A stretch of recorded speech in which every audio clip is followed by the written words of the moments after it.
지금까지 대한민국 헌정사상 이런 대통령 부부는 없었다. 김건희 국정농단 사태 강력히 규탄한다. 공수처는 살아있는 권력에 대한 성역 없는 수사라는 공허한 말만 반복 말고 대통령 부부 혐의 즉각 수사하라. 윤석열 대통령은 고발일 현재 총 15건의 법률안에 대해 거부권을 행사했습니다. 제6공화국을 출범시킨 1987년 헌법체제 이후 노태우, 김영삼, 김대중, 노무현, 이명박, 박근혜, 문재인, 윤석열 등 총 7명의 모든 대통령을 통틀어서 윤석열 대통령은 가장 많은 법률안 거부권을 행사한 대통령입니다. 심지어 이는 윤석열 정부가 출범한 지 불과 2년 2개월밖에 지나지 않은 시점의 기록입니다. 현재까지 대통령 본인이나 가족 비리에 대한 특검, 특히 동일한 특검 법안에 대해서 2번이나 거부권을 행사한 대통령은 윤석열 대통령이 헌정사상 유일합니다.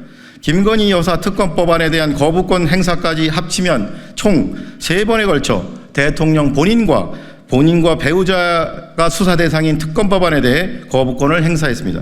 한편 2020년 4월경 당시 검찰총장 배우자였던 현재 영부인 김건희는 도이치모터스 주가 조작과 관련하여 자본시장법 위반 등 혐의로 서울중앙지검에 고발당하였으나 고발당한 지 무려 4년 3개월, 윤석열 정부가 출범한 지 2년 2개월 만인 2024년 7월 20일에서야 검찰청사가 아닌 경호처 부속 건물에서 검찰 출장 조사를 받았습니다. 아울러 최재형 목사로부터 김창준 전 미 연방 하원 의원 국립현충원 안장과 통일TV 방송 재개 등의 청탁을 받을 무렵인 2022년 9월 13일에 300만 원 상당의 명품 디올백을 선물로 받고 이를 반환하지 않아 서울의 소리 등으로부터 청탁금지법 위반 등 혐의로 2023년 12월경에 고발을 당한 사건에 대해서도 같은 날인 2024년 7월 20일 오후에 피의자 조사가 이루어졌습니다.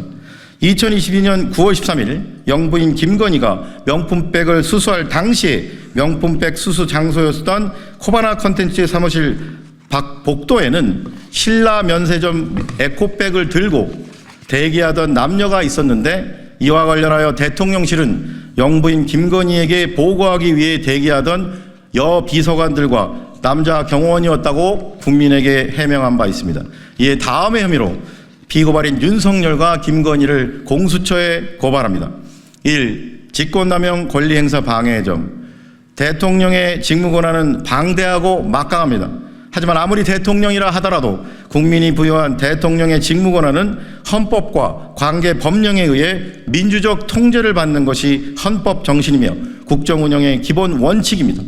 대통령 역시 엄연히 국가공무원의 한 사람이자 국가공무원으로서 국가와 국민에 대하여 봉사하는 자세로 자신의 직무권한을 절제하여 행사해야 합니다.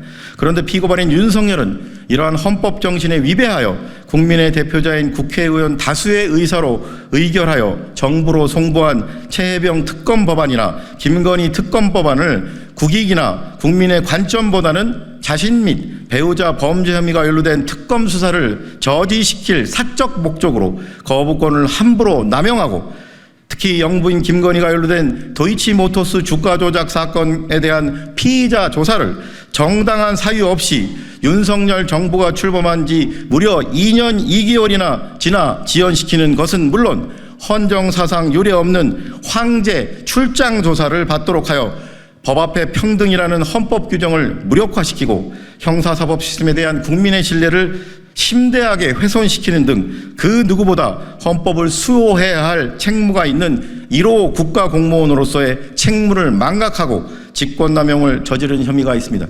결국 피고발인 윤석열은 국가와 국민을 위해 봉사하는 자세로 국민이 부여하여 헌법과 법령에 의해 민주적 통제를 받아야 하는 대통령의 직무권한을 함부로 남용하여 국가나 국민 전체의 유익을 위해서가 아니라 자신 및 배우자가 수사 대상인 특검 수사를 저지시킬 사적인 목적으로 국민의 대표자인 국회의 다수의 의사로 의결하여 국회를 통과한 특검 법안이 공포 및 시행되지 못하게 상습적으로 방해하고 국회의원들이 의무 없는 일인 재의결을 반복하게 만들고 영부인 김건희가 연루된 도이치모터스 주가 조작 사건 수사와 관련하여 주가조작 사건 및 명품백 수수 사건 수사와 관련하여 일반 국민은 사실상 불가능한 특혜성 피의자 조사를 받도록 검찰총장을 패싱하고 대통령실이 서울중앙지검장에게 직접 지시를 하는 등 부당한 영향력을 부하 공무원들에게 행사했으므로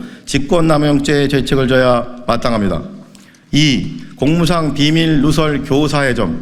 2022년 9월 13일 피고발인 김건희가 명품백을 수수할 당시에 명품백 수수 장소였던 코바나 컨텐츠 사무실 밖 복도에는 신라 면세점 에코백을 들고 대기하던 남녀가 있었는데, 이와 관련하여 대통령실은 피고발인 김건희에게 보고하기 위해 에코백 안에 서류를 담고 대기하던 여비서관들과 남자 경호원이었다고 국민들에게 해명했습니다. 그렇다면 이는 피고발인 김건희가 해당 비서관들과 경호원에게 대통령 해외 순방 일정이라는 국가 기밀 등을 담은 국가 기밀 문서들을 에코백에 담아서 대통령실 건물 밖 코바나 컨텐츠 사무실로 유출하도록 교사한 행위이므로 공무상 비밀 누설 교사의 죄책을 져야 마땅합니다. 이에 위처럼 피고발인 윤석열과 김건희를 고발하오니 법 앞에 평등이라는 헌법 규정이 국민의 한 사람인 대통령과 영부인에게는 달리 적용되어 형사사법 시스템에 대한 국민의 신뢰를 더욱 붕괴시키는 일이 없도록 피고발인들의 혐의에 대해 철저히 수사하고 엄중히 처벌하여 주기를 사법정의를 바라는 수많은 국민을 대신하여 강력히 촉구하는 바입니다. 2024년 8월 1일 사법정의 바로 세우기 시민행동.